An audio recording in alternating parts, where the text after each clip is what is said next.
आदरणीय भाई अमरेंद्र निषाद जी, आदरणीय भाई देवेंद्र भूषण निषाद जी, हमारे परम आदरणीय सम्मानित बाबूजी, परम आदरणीय सम्मानित हमारी माताएं, हमारी बहनें, प्यारे बच्चे, युवा साथी, सभी का मैं काजल निषाद, नेत्री, अभिनेत्री, कवित्री, एक सोशल एक्टिविस्ट यानी कि समाज सेवी, एक चित्रकार, एक पेंटर, एक घर चलाने वाली गृहिणी, आप सभी की बहन, बेटी, भहुआ पार की रहने वाली, आप सभी की लोकसभा की प्रत्याशी, आप सभी का स्वागत करती है, नंदन वंदन व अभिनंदन करती है। बड़ी खुशी की बात है कि जहां हम जा रहे हैं बहुत भरपूर सहयोग, प्यार, आशीर्वाद प्राप्त हो रहा है। अब क्योंकि लोकसभा का चुनाव लड़ रही हूँ, लोकसभा का चुनाव बहुत बड़ा चुनाव होता है। मैं 5 विधानसभा पढ़ी, पिपराइच पढ़ी, सहजनवा पढ़ी, गोरखपुर ग्रामीण, गोरखपुर शहर पढ़ी, कैंपियरगंज पढ़ी। हम सभी समाजवादी साथी लगातार सुबह से लेकर रात को 11:30-12 बजे तक ऐसे ही चलते रहते हैं। हर एक अलग अलग ग्राम सभा, अलग अलग टोला, नुक्कड़ सभा, कहीं बाजारों में, चौराहे पर, हर जगह हम सभी समाजवादी साथी और मैं लगातार इसी तरह आदरणीय चंचला निषाद जी का सहारा लेते हुए इसी तरह चलती हूँ और एक ही सवाल पूछती हूँ, हर जगह ये सवाल पूछती हूँ कि 10 साल मोदी जी की सरकार के हो गए केंद्र में और 7 साल हो गए योगी जी के सरकार के, और यहाँ अहरेली टोला पर भी पढ़वैया लड़का लड़की हर घर में हो। तो भाजपा सरकार में केहू सरकारी नौकरी मिलल बा भैया? बाबू बोली, आर्यन नहीं मिला। अब पढ़वैया लड़का लड़की हर घर में। अब मोदी जी कहले रहलन 1 साल में 2 करोड़ रोजगार मिली। मोदी जी कहले रहलन 1 साल में 2 करोड़ नौकरी मिली। तो कहाँ गई नौकरी? के खा जाता? हमार हक, हमार अधिकार, हमार भोजन भरी थाली तो वैसे ही निकल गए। भोजन भरी थाली का जो निशान था हम निषादों का, वो तो भाजपा वाले लील गए। अब भोजन भरी थाली से एक भी प्रत्याशी नहीं उठा है, तो वो निशान तो खत्म हो गया। भारतीय जनता पार्टी में जाकर गठबंधन हो गया उनका। लेकिन जो हमारा हक अधिकार था, नौकरी का, रोजगार का, वो कौन खा रहा है? मोदी जी तो मशरूम खा रहे हैं, 10 लाख का सूट पहन रहे हैं। तो बात को समझिए कि ये भारतीय जनता पार्टी की सरकार की कथनी और करनी में कितना अंतर है। कब मिलेगी सरकारी नौकरी? जब आरक्षण मिलेगा तब ना मिलेगा। तो आरक्षण भी नहीं मिलना। 10 साल तो हो गया, 7 साल हो गया। डबल इंजन की सरकार, राज्य में भी सरकार है, केंद्र में भी सरकार है। चाहे तो हमें आरक्षण मिल सकता है, चाहे तो हमें आरक्षण दे सकते हैं। इसी आरक्षण के लिए निषाद समाज ने कितनी महिलाओं ने गहने बेचे हैं, रुपया धन दौलत देकर। बाबूजी कितने जमीन बेचे हैं। हमारी आदरणीय चंचला निषाद जी मार भी खाए हैं, लाठी भी खाए हैं। अध्यक्ष जी, जब निषाद पार्टी की रैली थी तो मैं गई थी लखनऊ, एक लाठी हमको भी लगा, लगातार मार भी खाए। आदरणीय चंचला निषाद जी का बेटा का निधन हो गया, इस पार्टी का डंडा झंडा धोते धोते। बिचारी का बेटा जो है वो जेल में, अस्पताल में भर्ती था और डॉक्टर ने कहा कि ये बचेगा नहीं। आना चाह रही थी, बेटे को मिलना चाह रही थी, गले लगाना चाह रही थी अपने कलेजे के टुकड़े को, लेकिन वहां से हमारे महामना ने आने ही नहीं दिया कि नहीं, इस पार्टी को चलाओ, डंडा झंडा ढो, आगे बढ़ो, चंदा मांगो, पार्टी के लिए पर्ची कटवाओ। और बिचारी अपना बेटा खो दी। तो पार्टी के लिए बहुत त्याग किया है भाई सबने। निषाद समाज ने बहुत त्याग किया है। वो जो भोजन भरी थाली है ना, उसमें जितना व्यंजन था वो निषाद समाज की मेहनत से बना था। किसी ने घर बेचा, गहना बेचा, जमीन बेची, त्याग दिया। तब जाके वो भोजन भरी थाली बनी थी, हमको गर्व हुआ था। लेकिन वो कोई लील गया, आराम से निकल गया और हम सब चुप हैं। अमरिंदर भाई लड़ते हैं तो हम उनको हरवा देते हैं। तो ये बात को समझिए कि कौन आपका है, किसकी करनी और कथनी में जमीन आसमान का फर्क है। अरे जिनके घर में सरकारी नौकरी रहला, उनका रहन सहन बदल जाला भाई, लइकन के पढ़ाई लिखाई बदल जाला, घर में 2 पहिया खड़ा हो जाला, 4 पहिया खड़ा हो जाला। लेकिन ये भारतीय जनता पार्टी की सरकार न नौकरी देने वाली है, न रोजगार देने वाली और न शासन सत्ता में हिस्सा देने वाली। तो बात को समझिए, ये देगी नहीं, हमको छीनना पड़ेगा, हमको लेना पड़ेगा। और कैसे कि 1 तारीख को, 1 जून को आप सभी साइकिल वाला बटन दबाएंगे और काजल निषाद को जिताएंगे। मात्र 2 प्रत्याशी है, 2 ही प्रत्याशी है, एक भाजपा का और एक समाजवादी पार्टी से गठबंधन की पार्टी से मैं हूं। तो जो भाजपा के प्रत्याशी है वो तो आपके सांसद थे, कभी देखे हैं, कभी आए हैं, ऐरोली में आए होंगे नहीं, कभी नहीं, जीत कर जाने के बाद नहीं आए, कोई हारने के बाद भी लगातार आ रहा है और कोई जीतने के बाद भी नहीं आता। और आपके जो सांसद है वो जौनपुर के हैं, बाहरी और बिहारी और जौनपुर के हैं, और मैं भुआ पार की हूं, आपकी अपनी बेटी। तो हम बाहरी को वोट करेंगे कि घर को वोट करेंगे, इस बात को समझ लीजिए। तो जहां 5 विधानसभा पड़ेगा, जहां नात बात रिश्तेदार हो, वहां जाकर बताना है, फोन के माध्यम से बताना है, या अगर चले गए नात बात रिश्तेदार में तो वहां जरूर मुंह खोल कर बताना है कि साइकिल का बटन दबी और काजल निषाद को जिताना है। ये बोलना पड़ेगा, चाहे हमारी महिलाएं कहीं शिव चर्चा में जाए, कहीं शादी में जाए, कहीं नात बात रिश्तेदार में जाए, कहीं यज्ञ चल रहा हो, रामलीला चल रहा हो, कहीं वहां इकट्ठा होकर बात करे, तो वहां जरूर आपस में बात करें कि काजल निषाद को जिताना है, साइकिल वाला बटन दबाना है। हमारे युवा साथी जितना सोशल मीडिया पर रहते हैं सभी फोटो वायरल करें और उसमें लिखे काजल निषाद को जिताना है, साइकिल वाला बटन दबाना है। हमारे बाबूजी चक्की चौराहे पे कहीं चाय पीते हैं, अपने दोस्तों से मिलते हैं, कहीं नात बात पटीदार में मुलाकात होती है, तो वहां जरूर बोले कि काजल निषाद को जिताना है, साइकिल वाला बटन दबाना है। 2 महीने का चुनाव है, 1 तारीख के वोट पड़ी, 1 जून के, 2 महीने का चुनाव, 2 महीना मेरा साथ दीजिए। मैं लगातार 5 साल आपका साथ दूंगी। मैं 14 साल से संघर्ष कर ही रही हूँ, 14 साल से संघर्ष कर रही हूँ, एक महिला होकर।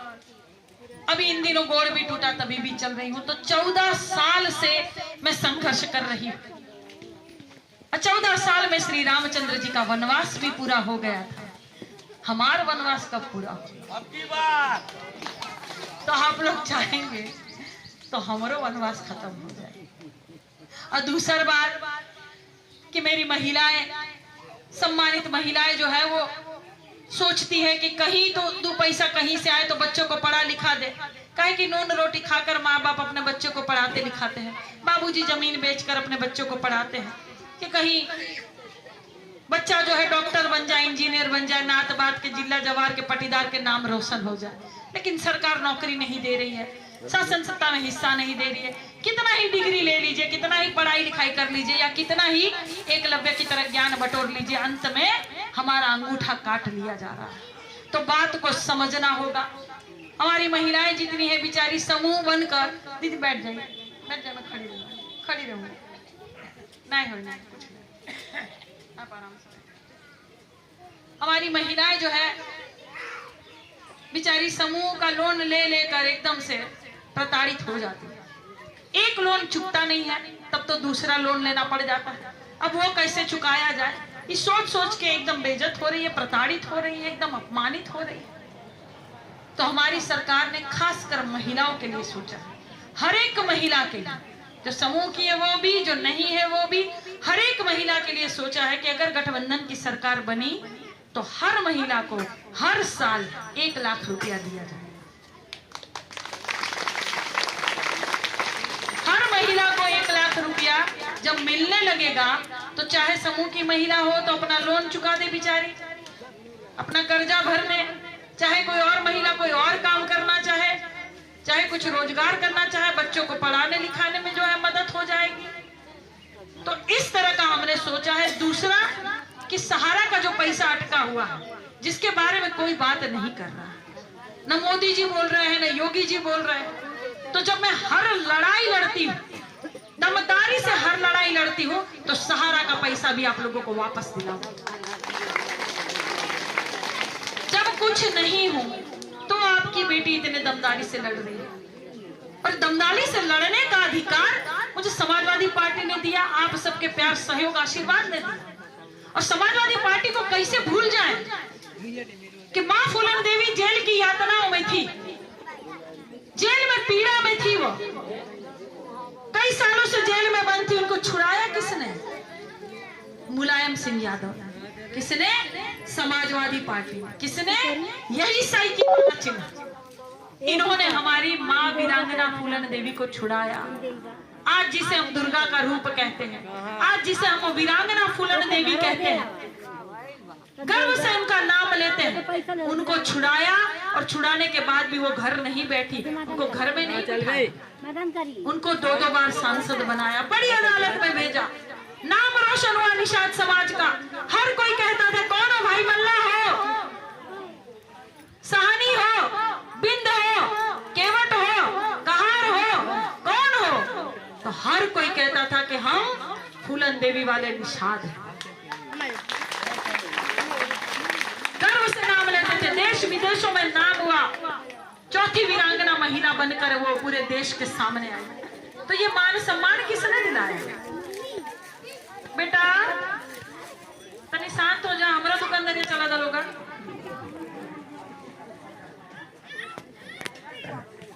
शांत हो जा बाबू।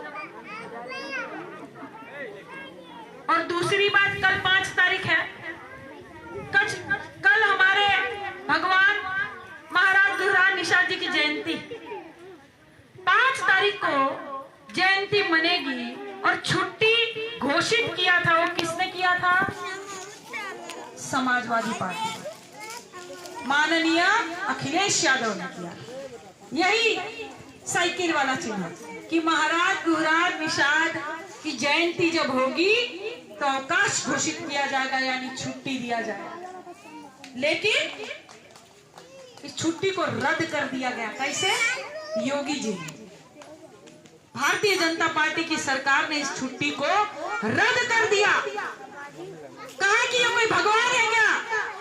और निषादों के भगवान कौन है भाई जिनके लिए हम छुट्टी दें? और उन्होंने छुट्टी कैंसिल कर दिया। तो क्या हम उनको वोट देंगे? मां वीरांगना फूलन देवी का जो हत्यारा है, वो भारतीय जनता पार्टी के संरक्षण में नेता बना हुआ है। भारतीय जनता पार्टी उनका खर्चा वर्चा चला रही है, घर चला रही है। क्या हम उनको वोट देंगे? जो बाहरी है जौनपुर के, क्या हम उनको वोट देंगे? हम अपने लोगों को चुनेंगे, जो आपकी है, अपनी है, भगवा पार की रहने वाली आपकी घर की है, हम उनको चुनेंगे। तो बात को समझिए, बात को समझिए कि ये सरकार आपको धर्म के नाम पर बरगलाएगी, राशन के नाम पर बरगलाएगी। ये सरकार राशन देगी, शासन नहीं देगी। ये सरकार राशन देगी लेकिन शासन सत्ता नहीं देगी, राजा नहीं बनाएगी, हुक्मरान नहीं बनाएगी। तो बात को समझिए, वोट हमारा और राज उनका, ये अब नहीं चलना चाहिए। ये सरकार धर्म के नाम पर भटकाएगी। ये सरकार राम जी का नाम लेकर कहती है कि हम राम को लाए। राम जी सदियों से थे, सबके मन में थे, पहले से ही थे, सब पहले से ही पूजा पाठ करते थे। हम भी कहते हैं रामाय राम भद्राय रामचंद्राय वेद से रघुनाथाय नाथाय सीताय पताय नमः, हम भी कहते हैं। लेकिन ये कहते हैं कि हम राम जी को लाए और ये जरूरी है। तो जरूरी क्या है मैं आपको बताती हूँ। बर देखो आवला चाची, ए सखी, बर देखो जब आवला तो क्या पूछा जा रहा? बात देखो आवला तो का पूछल जाला, ई पूछल जाला कि लड़का कितना कमाता, लड़का कितना पढ़ल लिखल, लड़का कौन कमाई करता हो, का नौकरी करता, लड़की के सुखी रखी ना, ई ना पूछल जाए बाबूजी।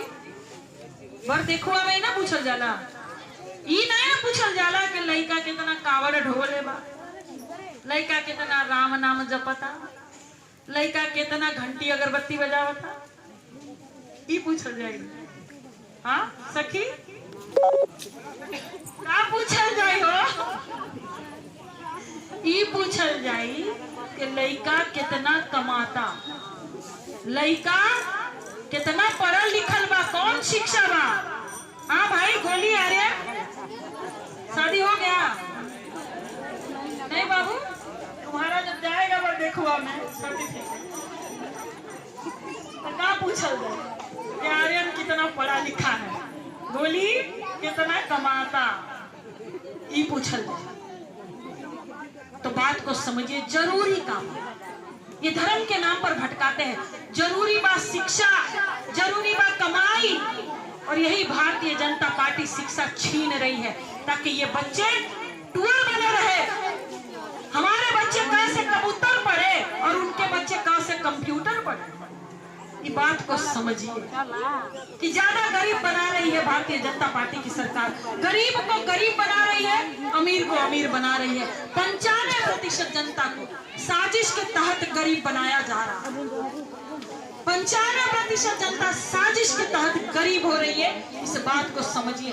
मैं तो लगातार आवाज उठा रही हूँ, लगातार चल रही। चंचला निषाद जी है, इनका तार का मामला था।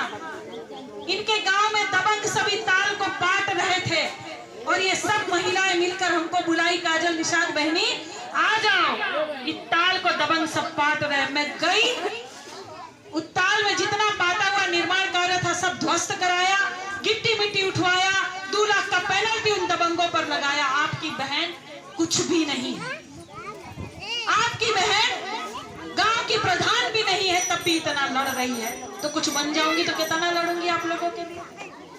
600 घर खोराबार में टूट रहे थे बाबूजी, 600 घर खोराबार में टूट रहे थे। पेपर में मामला आया था, न्यूज में आया था, और बुलडोजर चलने वाला था। वहां मैं गई हूँ, बुलडोजर रोका, सारे अधिकारियों से बात कर बुलडोजर वापस भेजा। आज 600 घर बच गए। आपकी बहन एक गांव की प्रधान भी नहीं, तभी इतना दमदारी से लड़ रही हो। तो जब कुछ बन जाऊंगी तो कितना दमदारी से लड़ूंगी। यही पिपराइच की घटना है, गुलरिया थाने पर हम निषाद भाई के 5 बच्चों को, 5 भाइयों को गुलरिया थाने पर प्रताड़ित किया जा रहा था। जमीन छीनी जा रही थी, जैसे किसानों की जो जमीन छीनी जा रही है। वो भाई आवाज उठाए तो 5 भाइयों को गुलरिया थाने पर जाकर उस थाना पर बुलाकर प्रताड़ित कर रहा था। भाई ने मुझे बुलाया, बहन काजल निषाद कहाँ हो? मैंने कहा पिपराइच में दौरा है, जनसंपर्क है, वहां जा रही हूँ मेरे भाई। तो कह रहे यहाँ गुलरिया थाने पर आ जाओ, ऐसो हमको बड़ा प्रताड़ित कर रहा है। मैं गई और वो भी मामला आया था, पेपर में भी आया था और न्यूज चैनलों में भी आया था। मनोज भी, मैं गई हूँ वहां और मैंने उन भाइयों को छुड़ाया, तुरंत ऐसो को हड़काया कि कहाँ यहाँ बुलाए हो, क्या गुनाह किया इन्होंने? तो उन्होंने कहा नहीं तहसीलदार ने बुलाया। हमने कहा तहसीलदार ने बुलाया क्या आपने बुलाया? भाई फोन लगाओ, कहां से फोन आया था आपको? तुरंत उन्होंने फोन लगाया, पता चला वही प्रमोद कांस्टेबल था, गुलेरिया थाने पर उन्होंने बुलाया था। तुरंत ऐसो को मैंने हड़काया, झूठ बोल रहे हो। और वहीं मैंने भाइयों को छुड़ाया और वो कह रहे ठीक बहनी ठीक, अब जाओ कुछ नहीं होगा। तो जब आपकी बहन कुछ नहीं है तब दरोगा को इतना हड़का देती है, हेलमेट पहना देती है, भाई आपको पता ही होगा। तो जब आपकी बहन कुछ बन जाएगी तो कितना दमदारी से लड़ेगी। इसीलिए मेरी बहनों साथ देना होगा, मुंह से बोलना होगा। 2 महीना का चुनाव है, आप लोगों को 1 तारीख को साइकिल का बटन दबाना। बहुत बहुत धन्यवाद, नमस्कार, प्रणाम करती हूँ सभी को। सभी ने इतने ध्यान से सुना, इसके लिए कोटि कोटि धन्यवाद करती हूँ। सभी को नमस्कार एवं प्रणाम करती हूँ।